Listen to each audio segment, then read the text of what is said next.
We are going to talk about the web client or client. This will not cover everything that the client can do. This is only to show you some of the key features of the client so you can start, log in, and move around the client. All of this and more is available in the online help, manual, and in the formal training. We can start the client by opening up Internet Explorer and enter in the name of the server on the address line, or by clicking on the client button of the console to launch Internet Explorer with the address already filled in. The first time you start the client, a sign dialog box may appear if Java is already installed. If Java is not installed, there will be a link on the web page that will allow you to download and install Java from the server. If you need help installing or configuring Java, there is information in the online help manual or through ACFA's support desk. Click the Always button in the sign dialog if it appears to continue. When the client's login screen appears, enter in a user that was set up in the console user. For us, enter in user1 for the user and ACFA for the password. Press the Login button. A new window will appear. This is the client window. Going over the layout of the window along the top is the client's toolbar. Below that, on the left, we have the edition tree. To the right of that is the main pane. And on the bottom is the unplanned. This is where any file that comes into the system that does not have a plan calling for it. When a plan is activated that calls for an unplanned file, the system will remove it from unplanned and add it to this plan. Let's go over the toolbar. Going left to right, we have the error button. This button normally will display green, but will turn red if the engine is reporting any error. The error button may be clicked at any time to pull up the system message log dialog box. The on/off button showing a traffic light, this shows the state of the selected edition. If it is red, the edition is on hold and will not release any sheets for output. It can change states by clicking it. The next two buttons sets the level that you wish to look at. Sheets, you will show the status of the sheet tracking or the thumbnails of the sheet. Pages will show you the status of the page tracking or the thumbnails of the page. The difference between pages and sheets is that pages are the raw files coming in from your front end, and sheets are the final product after it has been applied to a template. The next two buttons, tracking and thumbnails, work together with the sheet and page buttons. When tracking is selected, it shows the status of the pages or sheets as whether or not we received it, it was released, and if it was complete. When thumbnails is selected, it will show a thumbnail of your pages or sheets. The next button is the View Details. This will display the status of your edition in a spreadsheet format, showing you details about each file in the publication. The next button is File Details. This displays a listing of all of the files and displays the status in the file icon. The next area is the Show pull-down. This allows you to set up a filter of your publications. At the end of the toolbar, there will be icons to represent events that were defined for your event sequences. As each event is selected, the tracking icons within the main pane for this edition will change to reflect the tracking status at each event, so that you can track where your sheet is in the workflow. Okay, now on the left you will see the edition tree. When a plan has been activated, the edition it relates to is displayed in the navigation tree area. The icons on the tree will change color to give a quick status of what is happening with this edition. A list of these colors can be found in the online help or manual. If you right-click in the tree, it will bring up a menu of things that you can use for managing this edition. The items on the menu are self-explanatory, but if you need further explanation, it is available in the online help or manual. There may be some items that are grayed out. For those, you may not have permission or do not apply to this edition.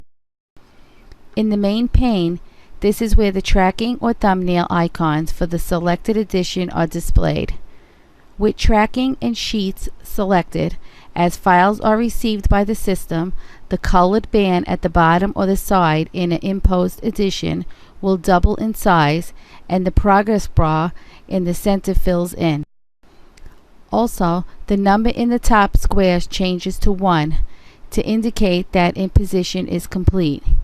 Here we see the page E2's black separation has been received. If the completion event for the sheet's separation has been reached, then the background behind the top number turns green, as shown on sheet E3. If another file for a separation is received by the system, then an unplanned resubmission has occurred. The tracking icon reflects this by turning the background color of the bottom number blue and drawing a small arrow next to the separation that was resubmitted. In the display, another file was received for page E2's black separation.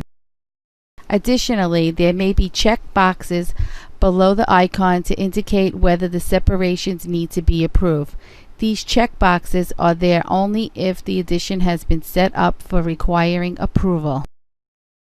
Depressing the thumbnails button in the client enables incoming pages or separations to be viewed either as thumbnails or in more detail. At any time after a softproof layer has been generated, the currently available softproof for a page or sheet may be viewed by right-clicking on a thumbnail and selecting softproof or double-clicking a thumbnail. We will go over the softproof in a moment. We are going to go over a few of the other right-click menu options now. Manual changes. Manual changes will bring up a dialog box to allow you to make certain changes to your plan for this particular page or sheet. Here you can change things like the input file name, the output file name, the event sequence, and the number of colors of a page or sheet, just to name a few. A full listings of things that can be done can be found in the online help and the manual or in the formal training. Status. The status dialog consists of 6 or 7 screens: the page status, sheet status, components, sheet history, edition history, system history, and errors screens. Each screen can be selected by clicking on the relevant tab to display some information about that page, sheet, edition, or the system's history. More information about the individual tabs can be found in the online help and manual. Damage plate. The damage plate allows you to re-output a sheet after it has already been released. You can select to re-output all colors or selected colors. Clear plate or page. Depending on which view you are using, sheet or page, you have the option to clear that sheet or page or a selected color. What cleared plate or page does is to remove that particular sheet, page, or selected color status from the system, making it as if we have never received. The rest of the menu options can be found in the online help and manual. Okay, let's go back to the softproof.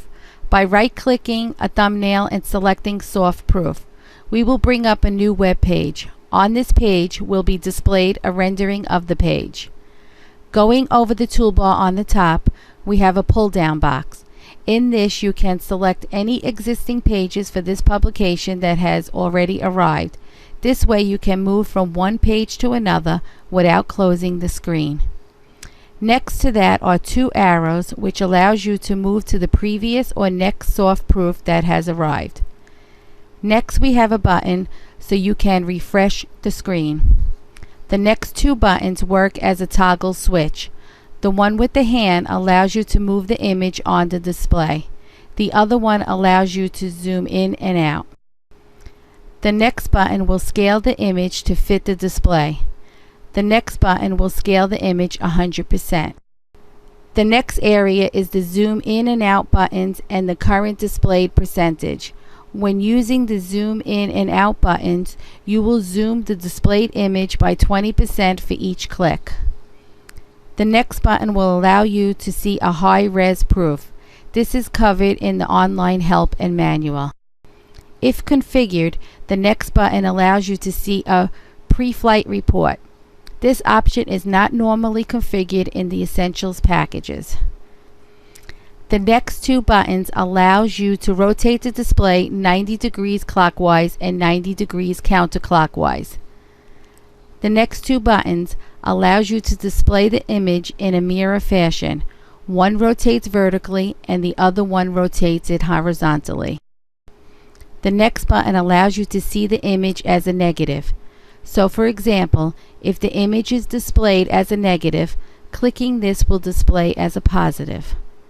Nothing that changes the display will change your output, only changes what is displayed. The next button is only active if the Auto Ink module has been installed. The next button is a densometer. This allows you to check the color density of the soft proof. The next button is a way you can add a note to the page. This is only available when displaying page soft proofs. The next button allows you to reject the page.